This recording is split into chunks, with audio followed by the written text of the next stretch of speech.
ጤና ይስጥልን የተወደዳችሁ የቦርከና ሚዲያ ቤተሰቦቻችን የዕለተ ረቡዕ ሚያዝያ 28 ቀን 2018 ዓመተ ምህረት የሰዓቱን ዜናዎች ይዘን ቀርበናል። አበይት ዜናዎችን እናስቀድማለን።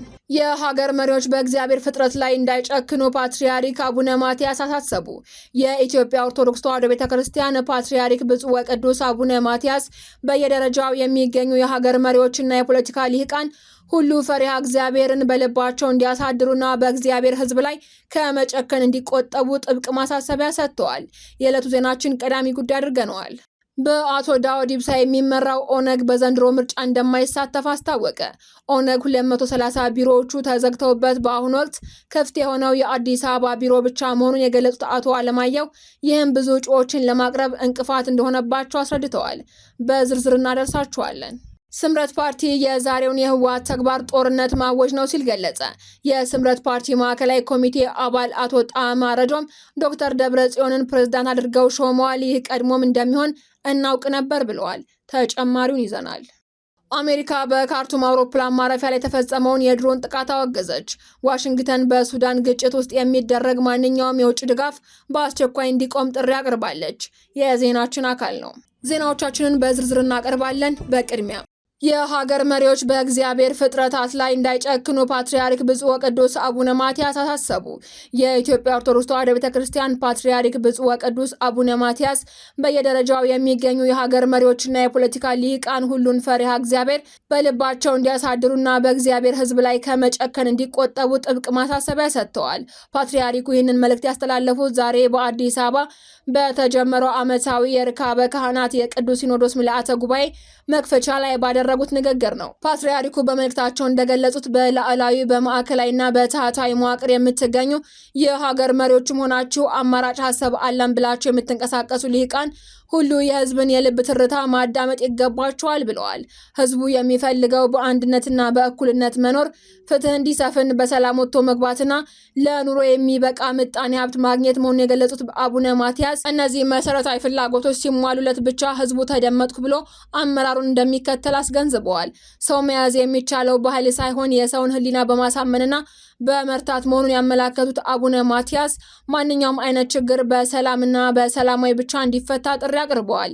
ከሰላማዊ መንገድ ውጭ የሚደረጉ አማራጮች ሁሉ ለሀገር ዘላቂ ሰላም እንደማይበጁ በንግግራቸው ማጽንኦት ሰጥተዋል። በሌላ በኩል ቤተክርስቲያን የሰላምና የእርቅ ተልዕኮዋን በሚጠበቀው ልክ መወጣት እንዳልቻለች የገለጹት ፓትርያርኩ አንዳንዴም የዓለሙ መሳሪያ ሆኖ መገኘት ችግሩን ይበልጥ እንዳባባሰው ሳይሸሽጉ ተናግረዋል። በመሆኑም አሁን ያለው ግጭትና መለያየትን ለመቀነስ ህዝቡን ወደ ፍቅርና ወደ ዘላቂ የጋራ ጥቅም ማምጣት የዚህ ጉባኤ ዋነኛ ተግባር ሊሆን እንደሚገባ አሳስበዋል። ለቀጣዮቹ ቀናት የሚቆየው ይህ የቅዱስ ሲኖዶስ ምልዓተ ጉባኤ በሀገራዊ ሰላም፣ በቤተ ክርስቲያን አንድነትና በተለያዩ ወቅታዊ ጉዳዮች ላይ በዝርዝር ተወያይቶ ውሳኔዎችን ያሳልፋል ተብሎ ይጠበቃል። በአቶ ዳውድ ኢብሳ የሚመራው ኦነግ በዘንድሮ ምርጫ እንደማይሳተፍ አስታወቀ።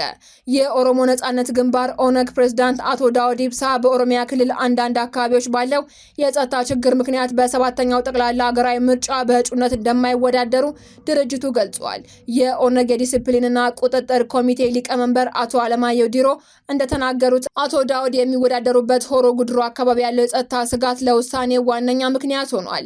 ይሁን እንጂ በፕሬዝዳንትነት የምርጫ ክልል ሌሎች ብቁ እጩዎችን በማግኘት የመተካት ስራ መከናወኑን ሊቀመንበሩ ጠቁመዋል። ኦነግ በስድስተኛው ጠቅላላ ምርጫ ወቅት ከፖለቲካው ተገፍቻለሁ በሚልና አባላቱ ታስረውበት እንደነበር በመጥቀስ ሳይሳተፍ መቅረቱ ይታወሳል። ዘንድሮም ወደ ምርጫ የተመለሰው ግን የፖለቲካ ምህዳሩ ስለተሻሻለ ሳይሆን ቢያንስ በአዲስ አበባ የነበረውን አንድ ቢሮ መክፈት በመቻሉና ከምርጫ ቦርድ ጋር ለመገናኘት ጠባብ መንገድ ስለተፈጠረለት መሆኑን አቶ አለማየሁ ገልጸዋል። እንደ ሊቀመንበሩ ገለጻ በአሁኑ ወቅት ድርጅቱ ምክትል ፕሬዝዳንት የሌለው ሲሆን ሌሎች የተወሰኑት አመራሮችን በግል ምክንያት በእጩነት አልቀረቡም። ኦነግ 230 ቢሮዎች ተዘግተውበት በአሁኑ ወቅት ክፍት የሆነው የአዲስ አበባ ቢሮ ብቻ መሆኑን ይህም ብዙ እጩዎችን ለማቅረብ እንቅፋት እንደሆነባቸው አስረድተዋል። በዚህም ለሰባተኛው ጠቅላላ ሀገራዊ ምርጫ 128 እጩዎችን ብቻ ያቀረበ ሲሆን ከነዚህም ውስጥ ግማሽ ያህሉ ለህዝብ ተወካዮች ምክር ቤት፣ 50 የሚሆኑት ደግሞ ለኦሮሞ ክልል ምክር ቤት፣ ቀሪዎቹ ደግሞ በአማራ ክልል ኬሚሴ፣ ቤኒሻንጉል ጉሙዝ፣ አዲስ አበባ፣ ድሬዳዋና ሐረሪ ክልል የሚወዳደሩ ናቸው። በድርጅቱ አመራሮች መካከል ተፈጥሮ ስለነበረው አለመግባባትም ማብራሪያ የሰጡት አቶ አለማየሁ ፓርቲያችን ውስጥ የተፈጠረ ውስጣዊ ችግር አልነበረም፣ ይልቁንም የተወሰኑ አባላት ከመንግስት ጋር ተነጋግረው የራሳቸውን መንገድ ተከትለዋል በማለትም የመከፋፈሉን ዜና አስተባብለዋል። እነዚህ ወገኖች ኦነግ የኛ ነው በሚል ከምርጫ ቦርድ ጋር ሲካሰሱ መቆየታቸውንም ውዥንብር ፈጥሮ ነበርም ብለዋል። በኢትዮጵያ ጦርነት እየተካሄደ ተቀባይነት ያለው ምርጫ ማካሄድ እንደማይቻል የገለጹት አቶ አለማየሁ ለኦነግ መንቀሳቀስ ችግር የሆነው ራሱ መንግስት በተለይ የታችኛው የስልጣን እርከን ኦነግ በሌላ አይነት በማየቱ ነው ሲሉም ወቅሰዋል። በዚህ ምክንያት የምርጫ ቅስቀሳቸውን በሚዲያ ብቻ የተገደበ መሆኑንና ይህም በሂደቱ ላይ አሉታዊ ተጽዕኖ እንደሚኖረው ገልጸዋል። ሆኖም ኦነግ ችግሮች ቢኖሩትም ከምርጫ የመውጣት ፍላጎት የለውም በማለት የድርጅቱን የፖለቲካ ዓላማና 4 የፖለቲካ ኢኮኖሚያዊ፣ ማህበረሰባዊና የደህንነት ምሰሶዎች ያሉትን ማኒፌስቶዎች ለህዝብ ለማስተዋወቅ እንደሚጠቀምበትም አስታውቀዋል። ኦነግ በ1960ዎቹ አጋማሽ የተመሰረተ የኦሮሞ ህዝብን የፖለቲካ የኢኮኖሚያዊና የማህበራዊ መብቶች ለማስከበርና የራስን እድል በራስ የመወሰን መብት ለማረጋገጥ የቆመ ድርጅት ስለመሆኑም ይናገራሉ። ድርጅቱ በግማሽ ምዕተ ዓመት እድሜውም ደርግን ለመጣል በትጥቅ ትግል ከታገሉ ድርጅቶች አንዱ ሲሆን በሽግግር መንግስት ውስጥም ከኢህአዴግ ቀጥሎ ትልቅ ውክልና ያገኘ ፓርቲም ለመሆን በቅቶ ነበር። ይሁንና ከኢህአዴግ ጋር በነበረው አለመግባባት ሳቢያ በመጀመሪያው ምርጫ ሳይሳተፍ በመውጣቱ የትጥቅ ትግሉን ለመቀጠል እንደተገደደም ታሪኮች ያመላክታሉ። ስምረት ፓርቲ የዛሬው የህወሓት ተግባር ጦርነትን ማወጅ ነው ሲል ገለጸ። ህወሓት ትላንት ማክሰኞ ስብሰባ ጠርቶ ዶክተር ደብረጽዮን ገብረ ሚካኤልን የትግራይ ክልል ፕሬዝዳንት አድርጎ ሾሟል። የስምረት ፓርቲ ማዕከላዊ ኮሚቴ አባል አቶ ጣዕመ አረዶም ዶክተር ደብረጽዮንን ፕሬዝዳንት አድርገው ሾመዋል። አቶ ጣዕመ በዝግ ስብሰባ ምክር ቤት ጠርተውና የመረጡት አፈ ጉባኤና ምክትል አፈ ጉባኤ እንደ አዲስ መርጠዋል። የቃለ መሐላ ሂደትም አድርገዋል። በከፍተኛ ፍርድ ቤት ፕሬዝዳንት ከዚያ በኋላ ካቢኔ ራሱ እንዲያቋቁሙ ስልጣን ሰጥተውታል ያሉት አሁን በሚንቀሳቀሰው በህወሓት ማዕከላዊ ኮሚቴ ሆና የምትንቀሳቀሰው ኪሮስ ሀጎስን ነው አፈ ጉባኤ አድርገው የመረጡት ብለዋል። እሷ የቋሚ ኮሚቴዎችን ሰብሳቢና ምክትል ሰብሳቢ መርጣ እንድትሾምና እንድታቀርብ ስልጣንና ውክልና ተሰጥቷታል ሲሉም ተናግረዋል።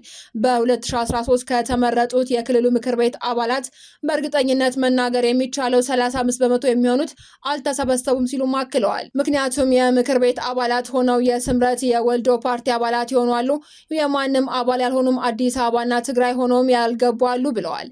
አንገባም ብለው እምቢ ያሉ አሉ የሚሉት አቶ ጣዕመ በየቀበሌው ሰው እንዲተካ አድርገው ነው ስብሰባ ውስጥ ያስገቡት። በራሳቸው ሚዲያ ብቻ እንዲቀረጽ ነው ያደረጉት። ሌላ ሚዲያ እንዲገባ አልተፈቀደም ነው ያሉት።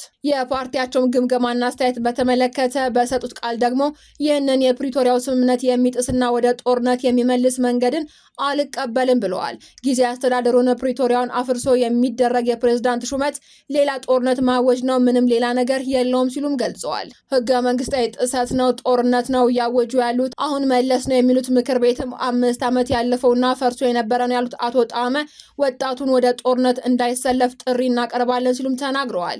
ሌተናል ጀነራል ታደሰ ወረደ በቅርቡ በፌዴራል መንግስት ውሳኔ የፕሬዝዳንትነት ስልጣናቸው ለ1 ዓመት መራዘሙን የሚታወስ ሲሆን ከዓመታት በፊት ስልጣን ላይ የነበረውና በምርጫ ቦርድ የተሰረዘው ህወሓት ወደ ቀደመ ስልጣኑ እንደሚመለስ ሲያሳውቅ ቆይቶ ትላንት ሚያዝያ 27 ቀን 2018 ዓ.ም ዶክተር ደብረጽዮን ገብረ ሚካኤልን ፕሬዝዳንት አድርጎ ሾሟል። በተያዘ መረጃ ፕሮፌሰር ክንደያ ገብረ ሕይወት ይህ ኋላ ቀር ቡድን ለትግራይ ጥፋት የበቀል አረም ነው ሲሉ ወቅሰዋል። የስምረት ፓርቲ ከፍተኛ አመራር የሆኑት ፕሮፌሰር ክንደያ ገብረ ሕይወት በትግራይ ያለው ወቅታዊ ሁኔታ አስመልክተው ጠንከር ያለ አስተያየት ሰጥተዋል። ኋላ ቀር ሲሉ የጠሩት የህወሓት ቡድን ለትግራይ ጥፋት የበቀል አረም ነው ሲሉ ገልጸውታል። አረሙ መወገድ አለበት ሲሉም አሳስበዋል። ይህ ሁሉ ለከት የለሽ እብደት ጦርነት ቀስቅሶ ህዝብን ይዞ ከመጥፋትና ከማተራመስ የዘለለ ይህ ነው የሚባል አዎንታዊ ውጤት የለውም ሲሉም ጠቅሰዋል። ቡድኑ ከጦርነት ውጪ መኖር የማይችል ነው ሲሉት የገለጹት ፕሮፌሰር ክንደያ ያለፈው ይበቃናል፣ ይብቃችሁ መባል ያለበት ሲሉም አሳስበዋል። ወደ ጠራው እሳት እሱ ብቻውን ይግባና ይለብለብ። ከጦርነት ውጪ መኖር የማይችል አረም መነቀል ወይንም መወገድ ብቻ ነው ያለበት ሲሉም መልእክታቸውን አስተላልፈዋል። አሜሪካ በካርቱም አውሮፕላን ማረፊያ ላይ የተፈጸመውን የድሮን ጥቃት አወገዘች። ዋሽንግተን በሱዳን ግጭት ውስጥ የሚደረግ ማንኛውም የውጭ ድጋፍ በአስቸኳይ እንዲቆም ጥሪ አቅርባለች። አሜሪካ በካርቱም አውሮፕላን ማረፊያ እና በሌሎች የሲቪል ተቋማት ላይ ትላንት ሚያዝያ 27 ቀን 2018 ዓ.ም በፈጥኖ ደራሽ ኃይሎች RSF ተፈጸመ የተባለውን የድሮን ጥቃት በጽኑ እንደምታወግዝ አስታውቃለች። በአረብና አፍሪካ ጉዳዮች የአሜሪካ ከፍተኛ አማካሪ የሆኑት ማስአድ ብሎስ ባወጡት መግለጫ የሲቪል ተቋማትን የጥቃት ኢላማ መሆን እንደሌለባቸው አጽንኦት ሰጥተዋል። የሲቪል አውሮፕላን ማረፊያዎች ለሰብአዊ ድጋፍ አቅርቦቶችና ለረድኤት ሰራተኞች እንቅስቃሴ እጅግ ወሳኝ መሆናቸውን የገለጹት አማካሪው መሰል ጥቃቶች እጅግ አስፈላጊ ለሆኑት የሰብአዊ እርዳታ ተደራሽነት ተጨማሪ እንቅፋት እንደሚፈጥሩም አስታውቀዋል። እንደነዚህ ያሉ ጥቃቶች በአስቸኳይ መቆም አለባቸው ያሉት አማካሪው ተፋላሚ ወገኖች ሰብአዊ የተኩስ አቁም ስምምነት እንዲቀበሉ ወደ ቋሚ ተኩስ አቁም እንዲያመሩና ሁሉን አቀፍ ብሔራዊ ውይይት መሰረት ያደረገ በሲቪል ለሚመራ መንግስት የሚደረገውን ሽግግር እንዲያመቻቹም ጥሪ አቅርበዋል። ተፋላሚዎቹ ለዚህ አውዳሚ ግጭት ወታደራዊ መፍትሄ እንደሌለ ሊገነዘቡ እንደሚገባም አማካሪው አሳስበዋል። በሱዳን ግጭት ውስጥ ለሁለቱም ወገኖች የሚደረግ ማንኛውም አይነት የውጭ ድጋፍ በአስቸኳይና ያለምንም ቅድመ ሁኔታ መቆም እንዳለበትም አማካሪው ገልጸዋል። ግጭቱ እንዲቀጥል የሚያስችል ማንኛውም ቀጣይነት ያለው ድጋፍ ለግጭቱ መራዘምና ለሱዳን ሕዝብ ስቃይ ቀጥተኛ ተጠያቂነትን የሚያስከትል መሆኑን አማካሪው አስጠንቅቀዋል። አሜሪካ ይህን ያሉትን የሱዳን መንግስት የተባበሩት አረብ ኤምሬትና ኢትዮጵያ በካርቱም ዓለም አቀፍ አውሮፕላን ማረፊያ ላይ የተፈጸመውን የድሮን ጥቃት አስተባብረዋል ሲልም መክሰሱን ተከትሎ ነው።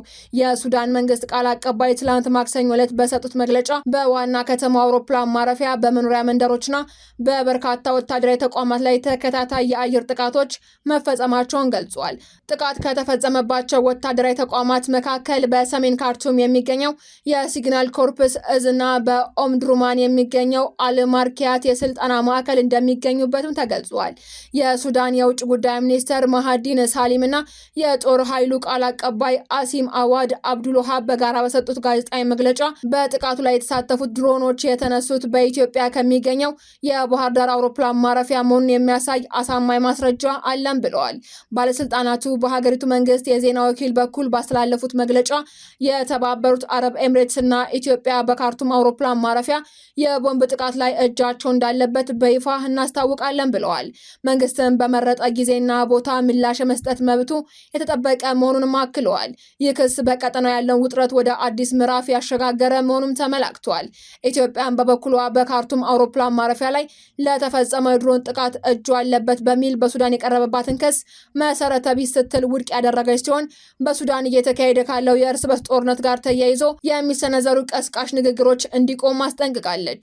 የሱዳን ባለስልጣናት ያቀረቡትን ክስ ተከትሎም የውጭ ጉዳይ ሚኒስቴር ባወጣው መግለጫ የሱዳን ጦር ኃይሎች የውጭ ጉዳይ ሚኒስትሩና የጦር ቃል አቀባዩ በጋራ በሰጡት ጋዜጣዊ መግለጫ የቀረበው መሰረተ ቢስ ክስ ኢትዮጵያ ሙሉ በሙሉ ትቃወማለች ብሏል። ሚኒስትሩ በሁለቱ ሀገራት መካከል ያለውን ታሪካዊና ዘላቂ ወዳጅነት ትስስር መኖሩን በመጥቀስም ክሱን አስተባብሏል።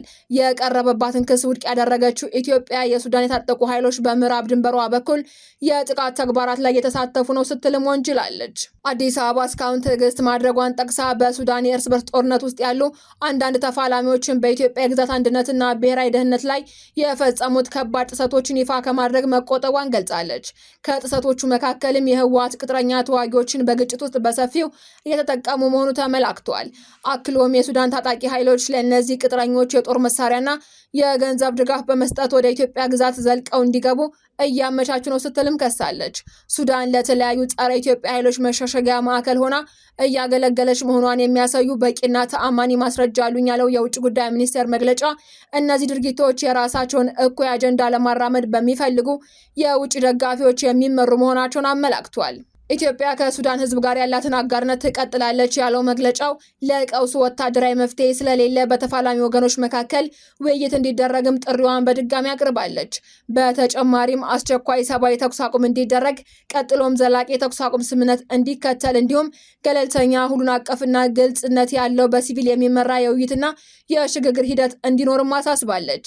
የሳውዲ አረቢያ የውጭ ጉዳይ ሚኒስቴር በበኩሉ የተፈጸመውን ጥቃት በጽኑ በማውገዝ ጎረቤት ሀገራት የሱዳን ሉዓላዊ ሉዓላዊነት እንዲያከብሩ አሳስበዋል። ሚኒስቴሩ ሚያዝያ 27 ቀን 2018 ዓ.ም ባወጣው መግለጫ ሳውዲ አረቢያ የሱዳን አንድነት ህጋዊ ተቋሞችና የወንድም የሱዳን ህዝብ አቅም እንዲሁም ደህንነቷንና መረጋጋቷን ለመጠበቅ የማይናወጥ አቋም እንዳላት በድጋሚ አረጋግጣለች። ሳውዲ አረቢያ የሱዳን ጎረቤት ሀገራት የሱዳን ሉዓላዊነትና ነጻነት እንዲያከብሩ እንዲሁም ግዛቶቻቸውን ለእነዚህ አይነት ጥቃቶች መፈጸሚያ እንዳያገለግሉ ማሳስባለች።